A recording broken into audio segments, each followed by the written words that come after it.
Bismillahirrahmanirrahim. Assalamualaikum warahmatullahi wabarakatuh. Kembali bersama saya, Autik Widyastuti dari Prodi Kesmas UM Pontianak. Pada mata kuliah pemasaran sosial, kali ini saya akan melanjutkan dalam menjelaskan materi tentang STP. Saat ini saya akan melanjutkan dari segmenting ke targeting. Oke? Baik, langsung saja kita melihat dari flashback dulu ya. Jadi untuk mengingatkan kembali bahwa asal mula kita membahas tentang targeting ini karena kita perlu mengetahui bahwa dalam manajemen pemasaran kita memerlukan strategi-strategi untuk menjalankan pemasaran. Di antaranya adalah kita melaksanakan STP dan marketing bauran pemasaran. Nah, di dalam STP kita ada targeting. Nah, untuk yang sebelumnya kita membahas tentang how to segment atau segmenting di pasar sasaran kita. Nah, kemudian kita sekarang membahas tentang targeting.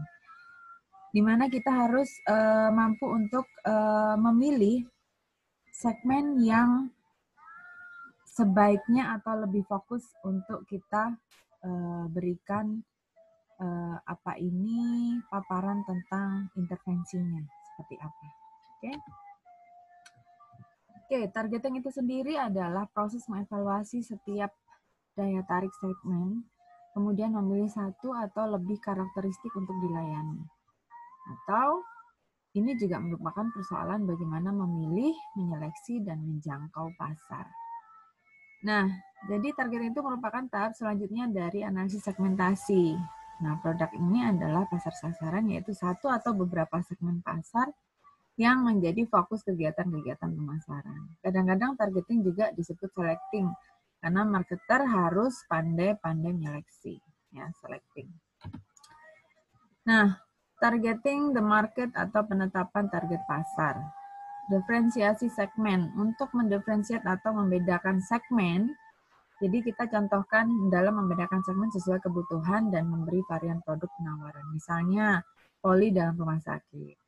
Artinya berbagai macam poli itu ada dalam rumah sakit, itu sesuai dengan kebutuhan. Jadi ketika kita melihat seperti itu, itulah yang dinamakan segmenting. Kemudian undifferentiasi segmenting. Apa segmen ya? Undifferentiation segment. Tidak membedakan segmen, misalnya RSU, program jalan sehat. Jadi semuanya boleh ikut. Seperti yang tadi saya sudah bilang. Jadi misalnya peserta posyandu misalnya. Jadi sudah nggak ada lagi yang harus yang hamil saja atau yang menyusui saja. Tapi semua peserta posyandu itu bisa menjadi segmen kita. Concentrate marketing hanya konsentrasi pada pelayanan kelompok tertentu saja. Misalnya rumah sakit bersalin, program Pramkas, PHBS cuci tangan pada SDN 1 Ketapang misalnya, dan seterusnya seperti itu. Kemudian market coverage strategy, sistem membership, produk tidak dijual bebas, program pemicu STBM di desa A misalnya. Jadi hanya khusus di situ saja dengan coverage atau ibarat itu yang bisa dijangkau hanya di desa tersebut. Nah, kalau yang apa perbedaannya dengan concentrate marketing? Ini hanya di wilayah tersebut, tapi bisa jadi cakupannya kayak misalnya gini, rumah sakit bersalin. Bisa jadi yang masuk ke rumah sakit bersalin ini tidak hanya dari desa A, tapi bisa berbagai macam wilayah yang masuk ke sini. Nah, itu maksudnya concentrate marketing. Tapi kalau yang coverage ini benar-benar hanya yang bisa terjangkau oleh wilayah tersebut, gitu. Ya. Oke. Targeting dengan psikografik. Nah, ini menurut The Behavior Change Agency. Tujuannya kita tidak perlu meyakinkan mereka untuk setuju dengan kita. We don't have to convince them to agree with you. We need to convince them to change in their way and their reason. Nah, harapannya itu sebenarnya ketika kita punya produk. Nah, ini strategi yang agak sulit. Kenapa? Karena benar-benar kita membangun satu citra di mana citra tersebutlah yang pada akhirnya merubah baik sikap ataupun mulai dari kognitif lah ya pastinya, kemudian sikapnya berubah sampai pada akhirnya mereka mau dengan sendirinya untuk membeli atau menggunakan semua yang kita tawarkan.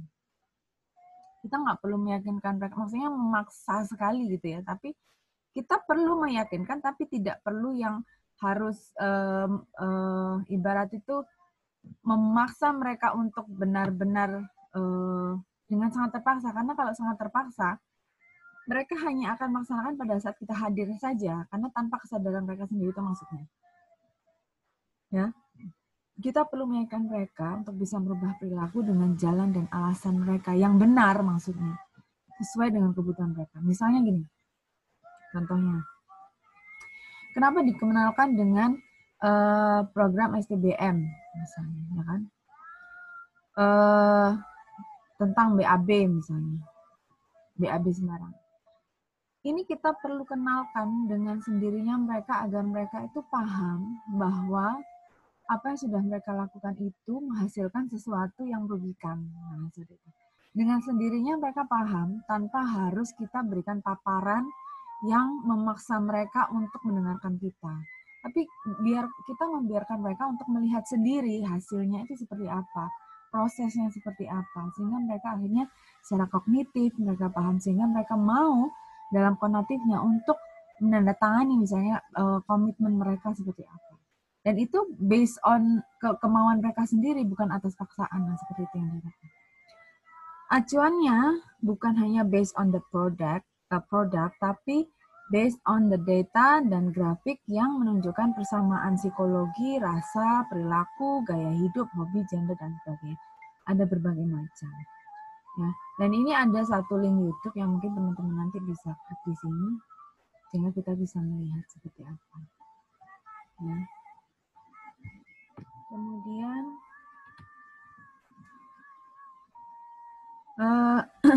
nah ini gambaran-gambaran contohnya kalau kita mentarget sesuatu. Nah di sini ini bisa currently use tobacco, currently smoke cigarettes, risk behavior by peer crowd, sama ya ini. Ini adalah perilaku-perilaku yang berada pada kelompok remaja. Yang menggunakan tobacco, ini yang sigaret, ya. Sigaret itu saya pun nggak ngerti yang mana ya sigaret perbedaan sama tobacco. Kalau tobacco kayaknya yang besar itu ya. Kemudian sigaret ini yang tanpa ini kayaknya apa ini filter.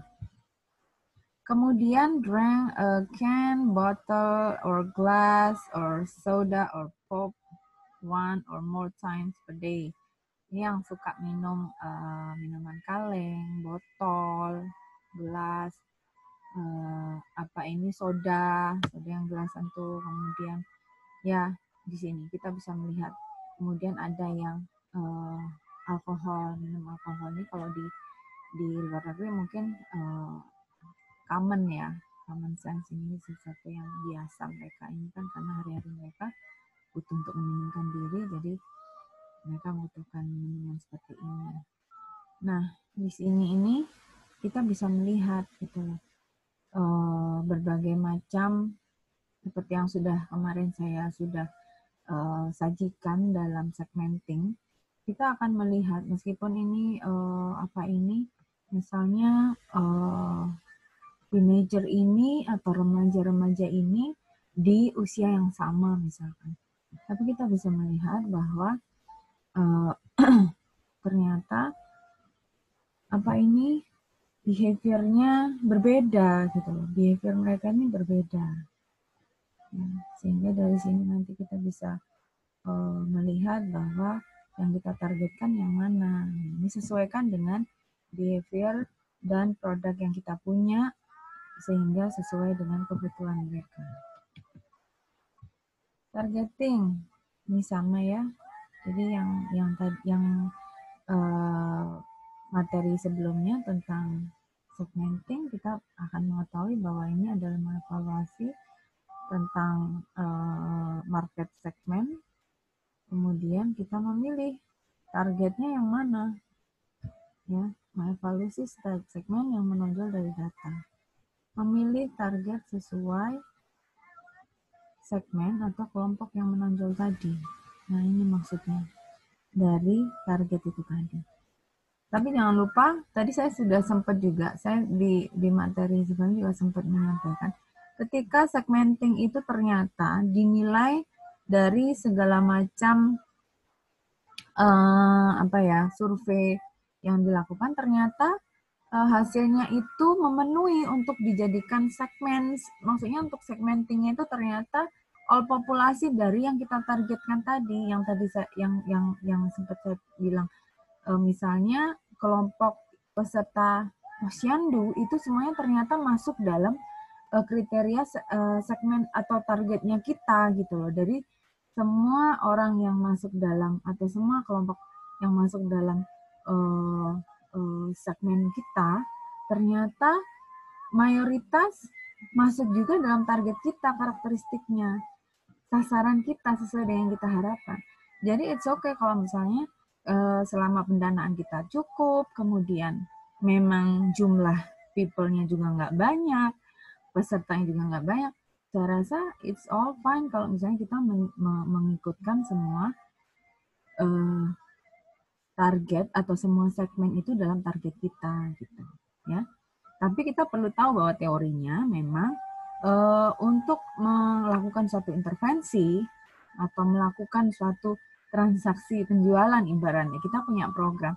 Kalau memang itu jumlahnya cukup besar dan memang harus ada pemilihan dalam targeting ya, bisa dilakukan dengan proses yang kita bisa lakukan itu. Jadi mulai dari bagaimana kita melakukan survei, ya, sampai kita menentukan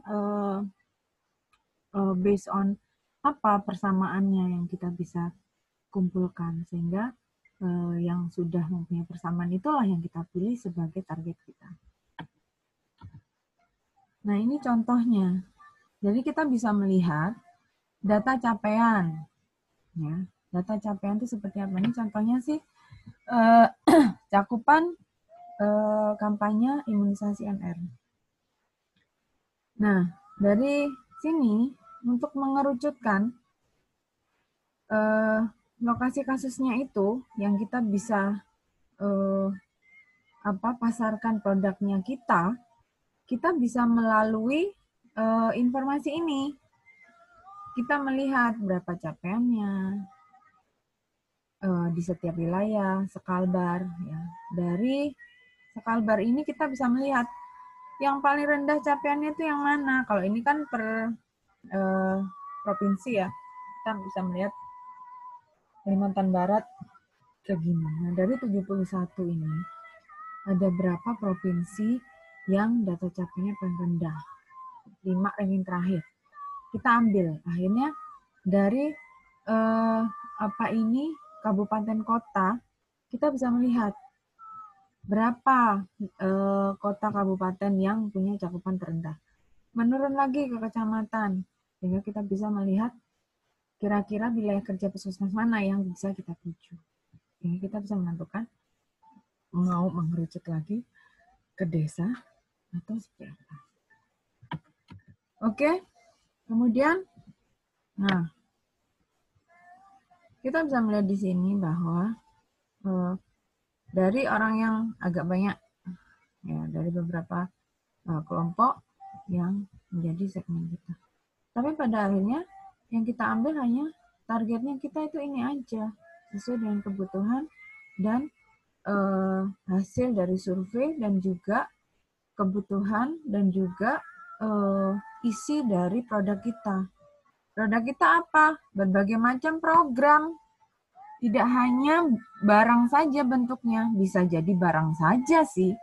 Tapi harapannya kalau kita sudah masuk ke PKIP, ya, ilmu perilaku, harapannya ya kita tidak hanya bisa merubah ibaratnya itu kesenangan mereka dengan barang, tapi kita bisa merubah perilaku mereka ya secara continuously sampai mereka jadikan sebagai suatu behavior atau kebudayaan, culture, sudah bisa menjadi kebiasaan mereka.